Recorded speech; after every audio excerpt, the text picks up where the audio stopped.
Yes, Owaisi sir. मोहतरम speaker साहब, ये जो दो बिल्स जो आज पेश किए गए हैं मिनिस्टर साहब की तरफ से, मजलिस इत्तेहाद अल मुस्लिमीन इन दोनों बिल्स की तायीद करती है। और साथ ही साथ मैं ये भी जरूर कहूंगा, देर सही दुरुस्ती सही, कि तारीख हिंदुस्तान में और आज़ादी के लिए मुसलमानों की जो जिद्दोजहद थी और जो कुर्बानियां थी, 54 बरस बाद ही सही उस जिद्दोजहद, उस कुर्बानी को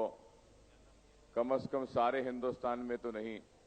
आंध्र प्रदेश में तो तस्लीम किया गया है। तो हम इसका खैर मुकद्दम करते हैं। और साथ ही साथ ये भी जरूर कहूंगा कि जो सबसे पहला बीसी कमीशन बनाया गया था, अनंतराम कमीशन, उस बीसी कमीशन में मुसलमानों को तालीमी और रोजगार में रिजर्वेशन देने का मुतालबा और नुमाइंदगी, और उस कमीशन से रिप्रेजेंटेशन मजलिस इत्तेहाद अल मुस्लिमीन ने किया था, जब मजलिस के मरहूम सदर अब्दुल वाहिद ओवैसी साहब ने किया था। मजलिस इत्तेहाद अल मुस्लिमीन 1970 के दहे से लेकर आज तक भी मुसलसल ये बात कहती रही कि मुसलमान तालीम के मैदान में पसमानदा हैं और उनको रिजर्वेशन दिया जाना चाहिए। तो बिला आखिर रिजर्वेशन मुसलमानों को दिया गया। लेकिन ये बात भी जरूर कहूंगा कि जब सबसे पहले जियो का इजराई अमल में लाई थी रिजर्वेशन के लिए, तो इसी ऐवान में मजलिस इत्तेहाद अल मुस्लिमीन ने उस जियो का खैर मुकद्दम किया था। लेकिन साथ ही साथ ये भी जरूर कहा था कि जब तक ऑर्डिनेंस या फिर बिल के जरिए लेजिस्लेशन नहीं लाया जाएगा, जब तक ये जियो कोर्ट में नहीं टिकेगा। और इसी सिलसिले में मजलिस ने फिर दोबारा भी हाई कोर्ट में केवियट भी डाला था इस जियो को बचाने के लिए। और अभी भी ऑर्डिनेंस को चैलेंज किया गया है हाई कोर्ट में, जहां पर रिजर्वेशन महफूज है। शायद रिजर्वेशन एक 4-8 दिन में आ जाए, और हम उम्मीद करते हैं कि रिजर्वेशन का जजमेंट भी मुसलमानों के हक में होगा और हाई कोर्ट भी तस्लीम करेगी। अगर खुदा न खास्ता, 1000 मरतबा खुदा न खास्ता, अगर नहीं होता हाई कोर्ट से, तो हमें इस बात पे भी उम्मीद है कि उसको हकीकत और अमली जामा पहनाने के लिए कांग्रेस भी जरूर जुस्तजू करेगी। और ये भी है कि मजलिस इत्तेहाद अल मुस्लिमीन ने जब आंध्र प्रदेश में एक पैगाम दिया था और ये बात कही थी कि तालीमी पसमानदगी मुसलमानों में सबसे ज्यादा है और उस पसमानदगी को दूर किया जा सकता है, तो अपने मजबूत इत्तेहाद व सियासी बेदारी के जरिए, तो उस सियासी बेदारी व इत्तेहाद के बार बार आवाज देने का नतीजा ये हुआ कि हिंदुस्तान में तो नहीं, कम से कम रियासत आंध्र प्रदेश में सारी सियासी जमातें मुसलमानों के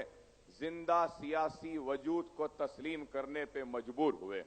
और ये बात मैं इसलिए कह रहा हूं स्पीकर साहब, क्योंकि अगर कांग्रेस ने इख्तिदार पे आने के बाद अपने वादे को पूरा किया, रिजर्वेशन दिया, तो तेलुगु देशम ने भी अपने मैनिफेस्टो में कहा था कि 4% रिजर्वेशन दिया जाएगा, 3% रिजर्वेशन देंगे। और जब रिजर्वेशन का ऐलान कांग्रेस ने 5% मुसलमानों को दिया, तो एक दौड़ सी हो गई मुसलमानों को मनाने के लिए और मुसलमानों के वोटों को अपने तरफ राग़िब करने के लिए। और दूसरी तरफ तेलुगु देशम ने 5% सियासी रिजर्वेशन का वादा किया और ऐलान किया कि रिजर्वेशन देना चाहिए। बहरहाल ये एक अच्छी बात है कि आज मुसलमानों के वजूद को हिंदुस्तान में नहीं, कम से कम यहां पे तो तस्लीम किया जाता है। और मैं उम्मीद करता हूं कि आज कांग्रेस जितने भी रियासतों में बरसर इख्तिदार है, हर उस रियासत में जहां पर मुसलमान हैं, उन रियासतों में उनके आबादी के तनासुब के साथ सारे रियासत में, सारे मुल्क में मुसलमानों को रिजर्वेशन देने की पहल करेगी। और हम इस बिल का खैर मुकद्दम करते हैं और उम्मीद करते हैं कि ये बिल हकीकी मानों में इस पर इम्प्लीमेंटेशन होगा, क्योंकि साबिका में 12 अजला को तेलुगु देशम की हुकूमत ने उर्दू दूसरी सरकारी जबान का मौक़िफ़ दिया, لیکن موقف تو دیا گیا لیکن اس پہ عمل آوری اتنی نہیں ہو رہی ہے جتنی اور جیسی کی ہونی چاہیے. اور اس ریزرویشن پہ بھی ہم یہ امید کرتے ہیں کہ اس پہ عمل آوری ہوگی اور برابر حق مسلمانوں کا جو ہے وہ ان کو ملے گا. تو میں آپ کا شکریہ ادا کرتا ہوں کہ آپ نے مجھے موقع دیا, اور کانگریس کا اور